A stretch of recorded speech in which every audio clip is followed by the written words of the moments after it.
Ayun. So, good evening guys. Ngayon po ay Friday, June 13, 2025. So, kamusta po ang Independence Day celebration natin? So, okay sa Pilipinas, pero yung global markets natin mukhang mainit mamayang gabi. Kasi kanina umaga na balita, so alam niyo na rin siguro, si Israel, intake na naman si Iran. So, dahil daw sa mga nuclear na facilities ni Iran. So nagiging proactive si Israel. So dahil diyan, so medyo negative yung reaction ng global market. Pero sa Philippine market medyo lang siya. Nag-up pa nga siya nung umaga, di ba? So medyo bumawi na lang siya bandang closing yung blue chips natin dahil doon sa balita nga doon sa gera. Pero hindi pa rin mapigilan yung yung mga ibang stocks natin na gumalaw talaga ng sobrang lakas, especially si FPH. Ayan.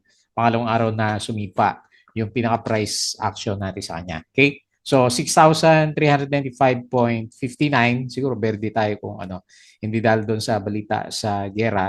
So nag-up lang tayo ng 0.22%. Pero meron tayong 653.66 million net foreign buy. Kaya lang hindi natin ramdam yan kasi sideways pa rin yung itsura ng markets natin. Kanino ba napunta to? Kay Bloom? Konti lang naman net foreign buy ni si Bloom yung na mahigpag na naman yung galawan niya. Okay, so US market, Asia markets, Europe, so expect babagsak, and then crypto, babagsak din yung mga price action. So bisitahin natin itong mga trending stocks na lang natin. Okay, so nauna sa listahan natin, swerte nung isang di ba? Isang Indian pala doon sa grabe 240 plus yung namatay doon sa isang accident sa India. So isa lang pero may nag-survive na isa. So very miracle daw sabi nila. Okay? So FPH yun ang una sa listahan natin kasi nga nag-up siya ng 13.82%. Hindi ko alam kung ano ba to, trading halt na ba to? Kasi ang laki ng ang laki ng kandila. So negative 9.56 million net foreign sell.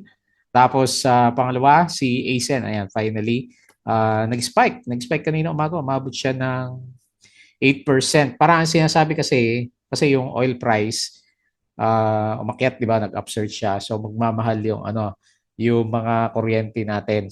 Meron siya upcoming na dividends, pero maliit lang yun nasa 2% lang siya. So energy company. So kaya siguro nagkaroon siya ng spike, alam mo man, during this time malakas yung mga oil, di ba?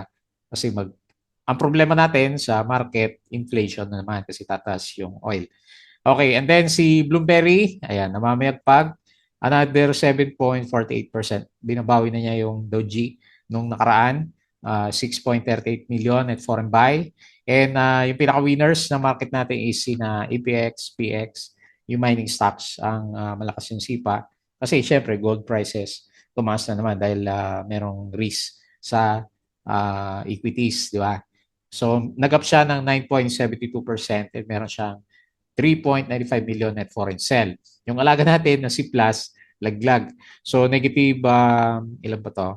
3.38% and 38.34 million net foreign sell. Ang problema dito, mga ka-plus, nagbebenta na ulit yung mga executives natin. Ang dami binenta ni sino ba yan? Sino ba? Shanes? O isa sa mga executives nagbenta. So, nabasa ko kanina sa disclosure and then si Double Dragon sumipa din.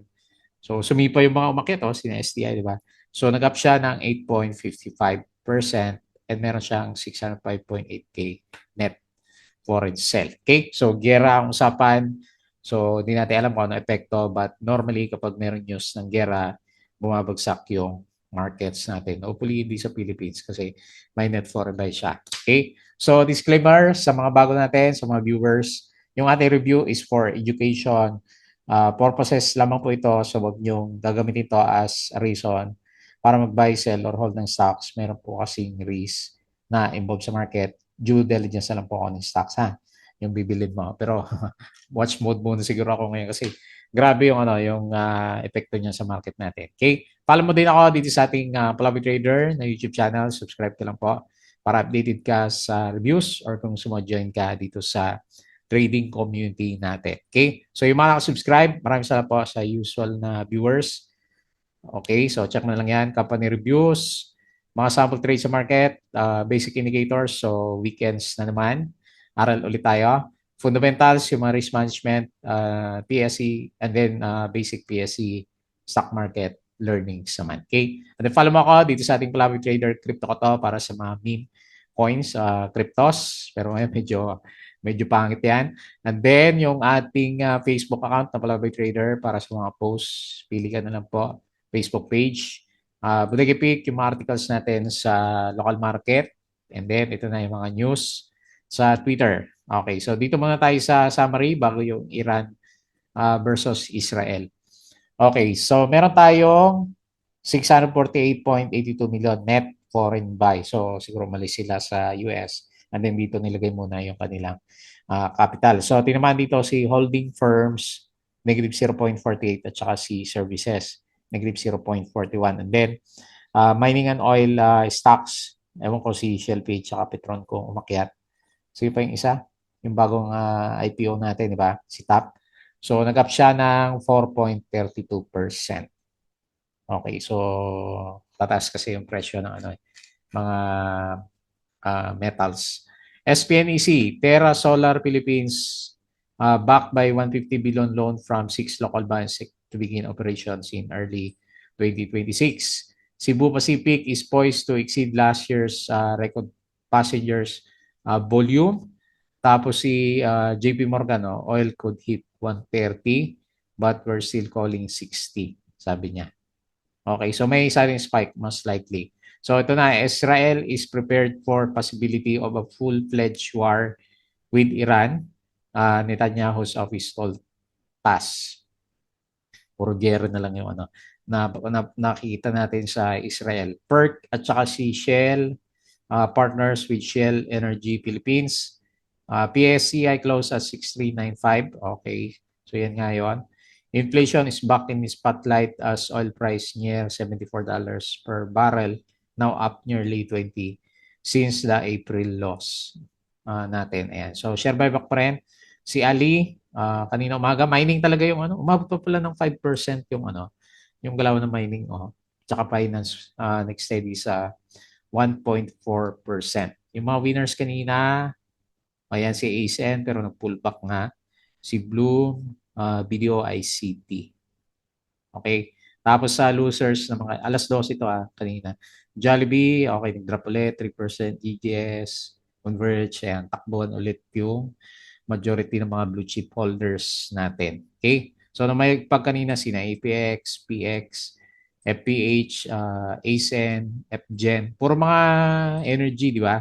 Si Meralco lang yata wala dito. And then si Bloom, yung outlier natin. Jollibee named the preferred buyer of South Korean fried chicken franchise Norang Tongdak. Ayan, may bago siyang target. Ano ba to? So, tsaka may news din sa mining kanina. Senator JBR ito said in news briefing that the proposed export ban, so magbaban ng hindi tayo pwede mag-export on mining fiscal reforms was intended to encourage mining firms to build processing plants locally. Okay. So SMPH Hotel aims for SM Hotels aims for 1,600 new rooms. Tapos ayan yung oil ng mga titrade ng commodities. Looks like we're taking a step back to the Jurassic days again. Okay. Jurassic days. Supposed to ban the country's export. So tataas nga yung global price kasi hindi mag-export si Philippines. Pero sino magko-consume? Isa export kumikita tong mga mining stocks natin. SEC cleared for 291 billion coal expansion in Antique. Netanyahu, we are at a decisive moment in Israel history. So anyway, sila yan. Tapos S&P is expect babagsak mamaya. Avoid this power eyes to 30 billion peso in initial ban offering. Israel conducts attacks on biglang-bigla Iran's nuclear facilities. In response, oil price surged by 10%, gold up 1.7, reflecting increased fears of potential disruption to supply nga naman. Okay? So umaga-maga yung nabasa natin sa market natin. Boeing shares tumbled 7.2 in pre-market after Air India Dreamliner heading to London crashes. So ito na yun. Kawawa naman yung ano. So minsan nakakatakot sumakay sa ano, malalaking eroplano. US continuing jobless claims. Crate had a massive day on peak volume. CTS kahapon is nag-up pala siya ng 5% US dollar index falls. Okay, so wala na, no? Yan lang. Total of 55% tariffs for US, 10% tariffs for China. Any necessary rare earths will be supplied. Okay, so may optimism actually kagabi sa ano sa US market kasi nag-end sila ng green dahil doon sa mga tariffs na kasunduan niya. Kaya lang ito naman may gera ulit. Okay? So, ayan, yung ating patalastas ulit, yung ating Patreon channel, yung mga gusto ng guide sa trading sa market, sali lang po kayo dito, ha? So, double check mo na lang habang weekends. Okay, so tingin tayo dito sa galawan ng market, super sideways si ano, si PSE. Okay na 'yan. At least hindi siya. Ito yata yung meron yata bagsak dito na ano eh, gera yung ano eh, yung dahilan sa Gaza. Hindi ko tanda kung alin dito sa dalawa na 'to eh. O ito, yung may na-announce ng gera doon, di ba?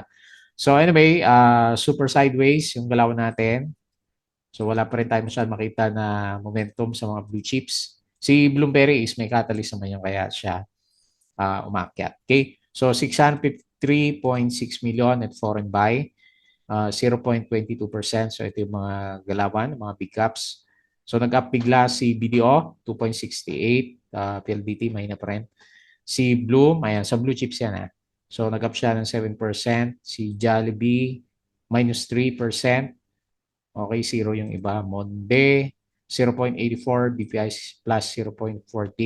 Hindi ganun kalalaki. Ali, 1.67. Uy, pag-breakout si Ali. Drop si SM. PH, negative 0.88. Meralco, so hindi siya masyado nag-react sa 0.93. And then si ASEN, 4.4%. SCC, hindi rin masyado gumalaw. Ayan, so sa winners natin, wala ba trading hold to kanina? Okay, wala pa rin, no? Wala pa rin yung news. So, nag-up siya na 13.82%. Congrats. Matakin mo ba naman solid candle tapos another solid candle, binobomba talaga. Chelsea, ba, nag-up siya, oh. 10%. Bakit kaya? APX 9.7, yun, may gap up pa siya, oh. Double Dragon, 8.55. So, natuloy yung breakout.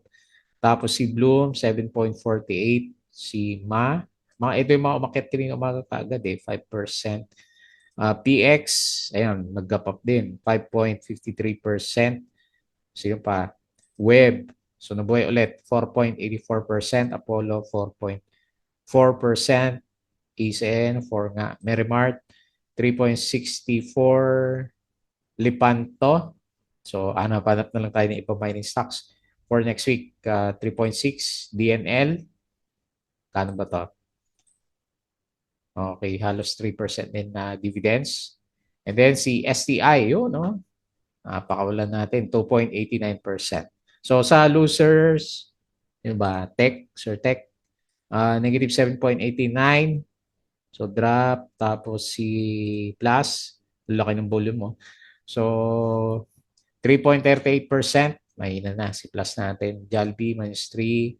GGS, minus 2.8 nga. Converge, minus 2.7. ABA, minus 2.5. Parang pagod na si ABA. Then lastly, si Costco. Nag-pullback na rin pala si Costco natin. Okay. So, punta tayo sa global markets. Grabe naman to. Hindi pa nga si PSE, may gero na naman, no? Pero si US, nag-ano na to eh, nag-bounce na si US market natin, di ba? So, nag-overbought na nga yung ibang mga stocks yan. Pero, ayan, so mukhang magpo-pullback ulit tayo. So, ito yung futures na S&P futures, negative 1.23%. Tapos, yung ating Dow futures, negative 1.23%. Nasdaq, negative 1.51%. Okay? So, ayan na.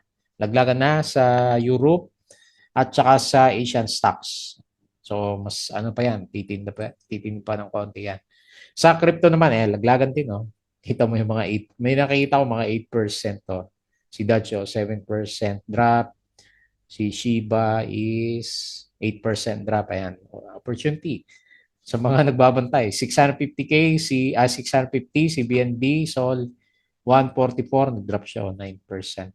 Si Bitcoin, 104K, Ethereum, laki ng drop, 2.5K, and XRP, 2.13. Okay? So, may na talaga yan kasi merong gera na pinag-uusapan. Okay? So, tingin tayo dito sa trending stocks.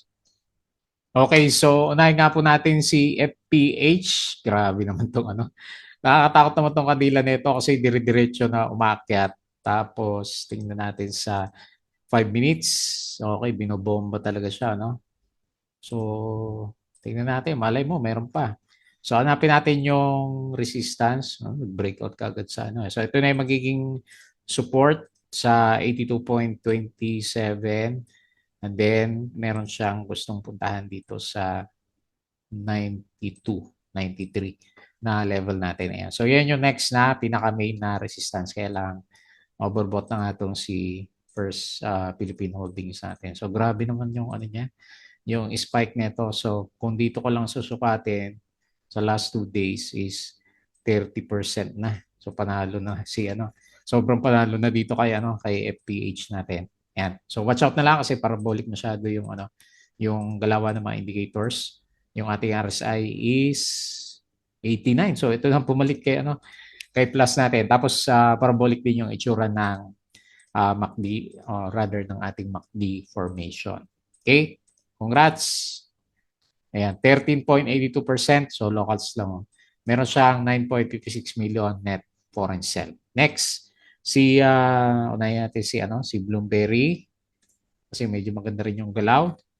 Pabalik na siya. So, gusto niya mag-retouch dito sa 6.58. Pero ako, tinitignan ko na siya dito sa 7.5. Lagay ko lang dyan kasi yun naman yung pinaka-previous na resistance ni Bloomberry. So, ito yung parabolic na rin yung pinaka-trading channel natin sa kanya. Makita mo dito.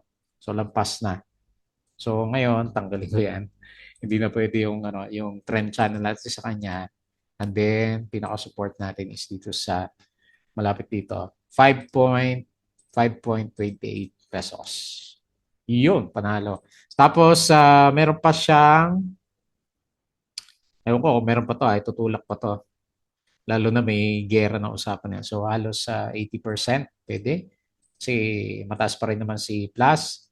Maganda pa rin yung price action niya. And total, uso ngayon yung mga RSI 90. So, tingnan natin baka meron pang ilan sipa. So, baka umabot pa tayo dito sa 7.2 later on. So, 6.38 million at foreign buy and 7.48% yung dalawa nitong si Bloomberry natin. Okay? So, meron pa hanggat may rumors. Next, ASN. Ewan ko lang Pero related nga din siguro doon sa energy, no? Sa mining stocks natin. So, kaso nag-pullback yung yung pinaka-price action. So, nauntog kagad siya nang mag-up siya ng 8%. Anong oras to nauntog? Okay, nag-peak siya is around 11, no? Tapos bigla nag-profit taking sa second half si AC natin. Pero mali mo, yan na yun. Inaantay niya na volume. Ang laki din ng volume niya, 286.10 million. So meron siya dividends dito, pero maliit lang Ayan, 2.03%. Hindi pa tapos yung yung panalo nga pala, no, kung bibili ka ng Ngayon, maganda siya kasi magkano ba yung nasa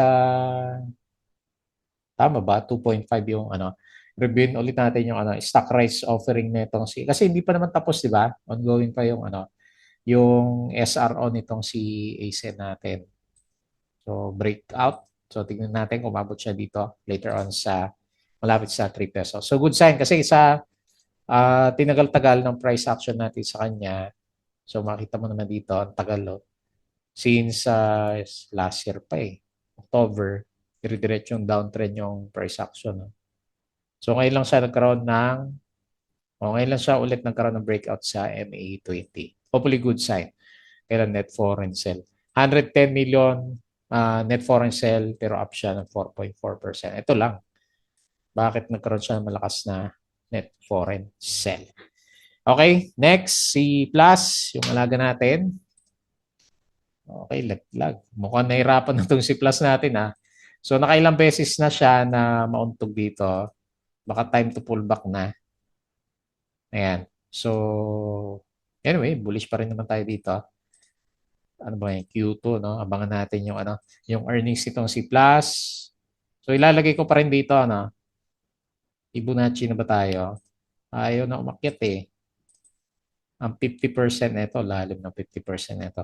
Hopefully wala namang ano masyado malakas na ano pullback kasi sugalan naman tong si ano eh, si Plus, di ba? So hindi naman siya affected siguro hopefully ng gera kasi online yung ano niya, yung sugal niya. So negative 3.38% na parang incline ako na ano mag-retest tayo dito sa ano 57 pesos, 38.34 million at foreign sale plus hindi ko na buksan eh.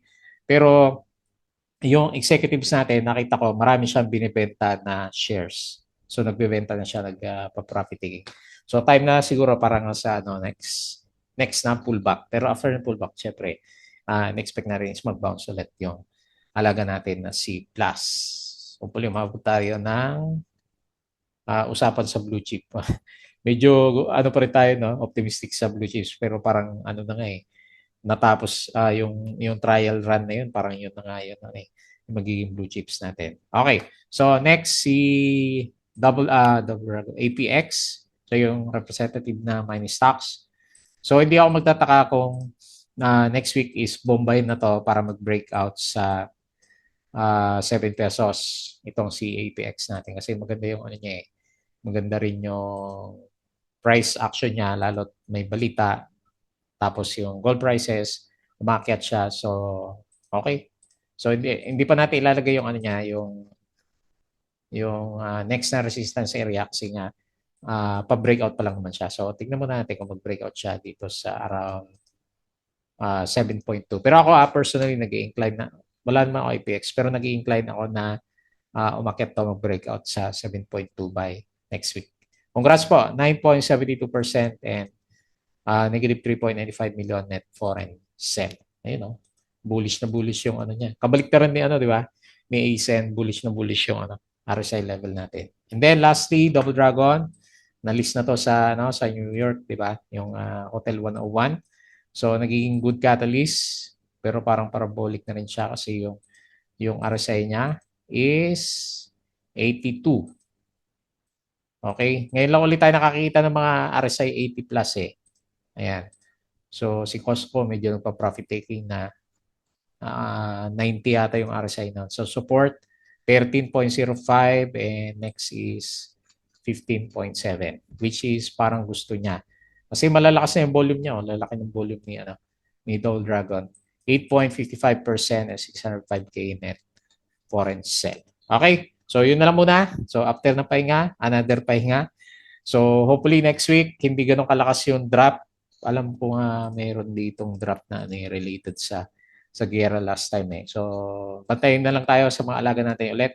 Opportunity doon sa mga merong buying power, kung merong drop by next week. So, ngayon, aralin na lang muna natin kung ano yung igagalaw ng US market para makorelate natin by next week dito naman sa local markets. Okay? So, yun lang muna yung ating review. Bago tayo close, please don't forget to subscribe dito sa ating Palapit Trader na YouTube channel and join ka sa group kung gusto mo ng guide. Crypto ko to. Follow mo lang ako dito sa social media, Facebook account, Facebook page, Budegi Pick, Twitter, and then yung Patreon sa mga gusto ng guide, sali lang po kayo dito. Okay, so yun lang. Maraming salamat. Happy weekends po.